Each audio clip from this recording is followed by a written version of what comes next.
BBMP ಮುಖ್ಯ ಆಯುಕ್ತರಾಗಿರುವಂತಹ ಮಹೇಶ್ವರ್ ರಾವ್ ಇದೀಗ ನಮ್ಮ ಜೊತೆ ಇದ್ದಾರೆ. ಸೊ ನಾನು ಹತ್ರ ಮಾತಾಡ್ತಾ ಹೋಗ್ತೀನಿ.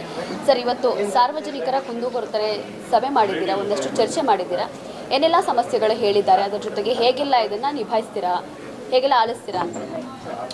ಬಹುತೇಕ ಸಮಸ್ಯೆಗಳು ಇದು ಕೋಆರ್ಡಿನೇಷನ್ ಇಶ್ಯೂಸ್ ರಿಲೇಟೆಡ್ ಇದೆ.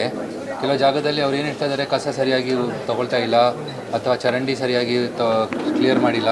ಕೆಲವು ಜಾಗದಲ್ಲಿ ಕೆರೆ ಒತ್ತುವರಿ ಆಗಿದೆ, ಕೆಲವು ಜಾಗದಲ್ಲಿ ಬಿಲ್ಡಿಂಗ್ ಪರ್ಮಿಷನ್ ಕೊಟ್ಟಿದ್ದಾರೆ ವಿಚ್ ಇಸ್ ಅನ್ಅಥರೈಸ್ ಅಂತ ಹೇಳಿ. ಅದನ್ನು ನಾವು ನೋಡ್ತಾ ಇದ್ದೇವೆ. ಎಲ್ಲೆಲ್ಲಿ ನಾವು ಸಮಸ್ಯೆ ಬಗೆಹರಿಸಲಿಕ್ಕೆ ಆಗ್ತದೆ ನಾವು ಮಾಡ್ತಾಯಿದ್ದೇವೆ. ಕೆಲವು ಜಾಗದಲ್ಲಿ ಈಗಾಗಲೇ ಕ್ರಮ ತಗೊಂಡಿದ್ದೇವೆ. ನಮ್ಮ ಇನ್ಫ್ರಾಸ್ಟ್ರಕ್ಚರ್ ಡಿಪಾರ್ಟ್ಮೆಂಟಿಂದ ನಾವು ಈಗಾಗಲೇ ಸ್ವಲ್ಪ ಅಡಿಷ್ನಲ್ ಆಟೋ ಟಿಪ್ಪರ್ಸ್ ಕೊಡಲಿಕ್ಕೆ BSWL ಕಡೆಯಿಂದ ವ್ಯವಸ್ಥೆ ಆಗಿದೆ. ಅದು ಕೆಲಸ ಚಾಲೂ ಆಗಿದ್ದರೆ ಈ ಎಲ್ಲ ಕಸದ ವಿಲೇವಾರಿ ಬೇಗನೆ ಆಗ್ತದೆ ಅಂತ ಹೇಳಿ ನಮ್ಮ ಭಾವನೆ ಇದೆ. ಮತ್ತು ಎಲ್ಲೆಲ್ಲಿ ವಾರ್ಡ್ಸ್ ಇದೆ, ಈಗ ಪ್ರತಿಯೊಂದು ವಾರ್ಡ್ನಲ್ಲಿ ಒಂದು ಟ್ರ್ಯಾಕ್ಟರ್ ಕೊಟ್ಟಿದ್ದೇವೆ, ಟ್ರ್ಯಾಕ್ಟರ್ ವಿತ್ ಗ್ಯಾಂಗ್ಮೆನ್. ಅದನ್ನು ನಾವು ಕೋಆರ್ಡಿನೇಟೆಡ್ ಮಾಡಿಸಿಬಿಟ್ಟು ಒಂದೊಂದು ವಾರ್ಡ್ನಲ್ಲಿ ಸ್ವಲ್ಪ ಎಲ್ಲೆಲ್ಲಿ ಜಾಸ್ತಿ ಹೂಳೆತ್ತುವ ಕೆಲಸ ಆಗಬೇಕು, ಅದು ಒಂದು ಕಾನ್ಸಂಟ್ರೇಟ್ ಎಫರ್ಟ್ ಮಾಡಲಿಕ್ಕೆ ಈಗಾಗಲೇ ನಿರ್ದೇಶನ ಕೊಟ್ಟಿದ್ದೀವಿ. ಒಂದಷ್ಟು ಜನ ಇಲ್ಲಿ ಬಂದಿದ್ರು, ನೋಡಿದ್ವಿ ನಾವು ಅಂತಂದರೆ, ನಾವು ಅಲ್ಲಿಂದ ಇಲ್ಲಿಗೆ ಸುತ್ತಾಡ್ತಾ ಇದ್ದಾರೆ ಅಷ್ಟೇ, ಅದು ಬಿಟ್ಟು ಇನ್ನೇನು ನಮ್ಮ ಸಮಸ್ಯೆಗಳು ಬಗೆಹರಿಸ್ತಾ ಇಲ್ಲ, ಸುತ್ತಾಡ್ತಾ ಇದ್ದೀವಿ ಅಷ್ಟೇ ಅಂತೇಳಿ ಒಂದಷ್ಟು ಜನ ಕೂಗಾಡ್ತಾ ಇದ್ರು. ಅವ್ರಿಗೆಲ್ಲ ಹೇಗೆ ಸ್ಪಂದಿಸ್ತೀರಾ? ಏನು ಸಮಸ್ಯೆ ಏನಂತ ಹೇಳಿದರೆ, ಕೆಲವು ಕಂಪ್ಲೇಂಟ್ಸು ಈಗ ರಾಜೀವ್ ಗಾಂಧಿ ರಿಲೇಟೆಡ್ ಏನು ಕಂಪ್ಲೇಂಟ್ ಇತ್ತು, ಅವರ ಮನೆದು ರಿಜಿಸ್ಟ್ರೇಷನ್ ಆಗ್ತಾಯಿಲ್ಲ ಅಂತ ಹೇಳಿ ಕೆಲವು ಜನರು ಬಂದಿದ್ದಾರೆ. ಅದನ್ನು ಈಗಾಗಲೇ ನಾವು ಬೇಗನೆ ಬಗೆಹರಿಸಲಿಕ್ಕೆ ಅದರ ಲಿಸ್ಟ್ ಎಲ್ಲ ವೆರಿಫಿಕೇಷನ್ 2-3 ದಿವಸದೊಳಗೆ, ಈ ವಾರದೊಳಗೆ, ಬರುವ ವಾರ ಒಳಗೆ ಮುಗಿಸಿ ಆ ಸಮಸ್ಯೆ ಅವರನ್ನು ರಿಜಿಸ್ಟ್ರೇಷನ್ ಮಾಡಲಿಕ್ಕೆ ಅನುವು ಮಾಡಿಸಲಿಕ್ಕೆ ನಾವು ವ್ಯವಸ್ಥೆ ಮಾಡ್ತೀವಿ. ಈ ಕಡೆಯಿಂದ ಸುಮಾರು 2.5 ಕೋಟಿಗೂ ಹೆಚ್ಚು ಟೆಂಡರ್ ಕರೆದಿದ್ದಾರೆ. ಅಂತಂದರೆ ಬೀದಿ ನಾಯಿಗಳಿಗೆ ಬಾಡೂಟ ಹಾಕಬೇಕು ಅನ್ನೋಂಥ ವ್ಯವಸ್ಥೆ ಆಗಬೇಕು ಅಂತ. ಆದರೆ ಒಂದಷ್ಟು ಜನ ವಿರೋಧ ವ್ಯಕ್ತಪಡಿಸ್ತಾ ಇದ್ದಾರೆ. ಅಂತಂದರೆ ಬಡವರ ಹೊಟ್ಟೆಗೆ ಒಂದಷ್ಟು ಜನಕ್ಕೆ ಹಿಟ್ಟಿಲ್ಲ, ಇದರ ಅವಶ್ಯಕತೆ ಇತ್ತ ಅನ್ನೋಂಥ ಒಂದು ವಿರೋಧ ವ್ಯಕ್ತ ಆಗ್ತಾ ಇರೋವಂಥದ್ದು. ಇದ್ರ ಬಗ್ಗೆ ಏನು ಹೇಳ್ತೀರಾ?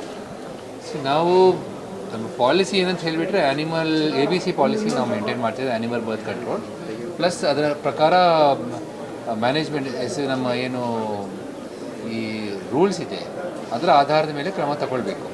ಈಗ ಏನಾಗಿದೆ, you can not wish away the problem of street dog. ಅದು ಇಟ್ಸ್ ಎ ಫ್ಯಾಕ್ಟ್. ಇಲ್ಲಿ ಬೀದಿ ನಾಯಿಗಳು ಇದ್ದೇ ಅದನ್ನು ಕೆಲವು ಜಾಗದಲ್ಲಿ are they having aggression because of lack of food ಅಂತ ಹೇಳಿ ಗೊತ್ತಾಗಬೇಕು. ಈಗಾಗಲೇ ಒಂದು ವಾಲಂಟಿಯರ್ಸ್ ಬಂದು ಹೇಳಿದರು, ಇದೊಂದು ಪ್ರೋಗ್ರಾಮ್ ಚೆನ್ನಾಗಿರ್ತದೆ if it works, if it is implemented well. ಆದರೆ ಇಂಪ್ಲಿಮೆಂಟ್ ಸರಿಯಾಗಿ ಆಗದಿದ್ದರೆ ಸಮಸ್ಯೆ ಬರ್ಬೋದು. ಸೊ ಅದಕ್ಕೆ ಸಾಧಕ ಬಾಧಕಗಳು ಈಗಾಗಲೇ ನಾವು ನೋಡ್ತೀವಿ. ಇದು ಏನಾದರೂ ಇದು ಸರಿಯಾಗಿ ನಡೀತಾ ಇಲ್ಲದ್ರೆ ಖಂಡಿತ ನಾವು ಇದನ್ನು ರಿಲುಕ್ ಮಾಡ್ತೀವಿ.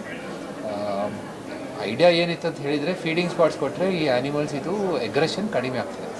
And it is not such a huge amount which is there, but there are 5 lakh stray dogs in the city. ಆದರೂ ಸಹ ಇನ್ನೊಂದು ಸರಿ ನಾವು ವಿಮರ್ಶೆ ಮಾಡ್ತೀವಿ ಅಂತ ಹೇಳಿ ವ್ಯವಸ್ಥೆ. ಬ್ಯಾನರ್ ವಿಚಾರ ಕೊನೆಯದಾಗಿ ಬ್ಯಾನರ್ಗಳು ಹಾಕಬಾರ್ದು ಅಂತೇಳಿ ಈಗಾಗಲೇ ಹೈಕೋರ್ಟಿಂದ ಆದೇಶ ಬಂದಿದೆ. ಆದರೂ ಕೂಡ KPCC ಮುಂಭಾಗನೇ ಬ್ಯಾನರ್ಗಳು ಹಾಕಿರುವಂಥದ್ದು. ಸೊ ಹೇಗೆ ಇದು ಕೋರ್ಟ್ ಆದೇಶನೇ ಗಾಳಿಗೆ ತೂರ್ತಾ ಇದ್ದಾರಾ ಅಥವಾ ಹೇಗೆ? ಕೋರ್ಟ್ ಆದೇಶ ಪ್ರಕಾರನೇ ನಾವು ಖಂಡಿತ ಕೆಲಸ ಮಾಡ್ತೇವೆ. ಏನಾದರೂ banners are there which are not authorised, then we will definitely take action.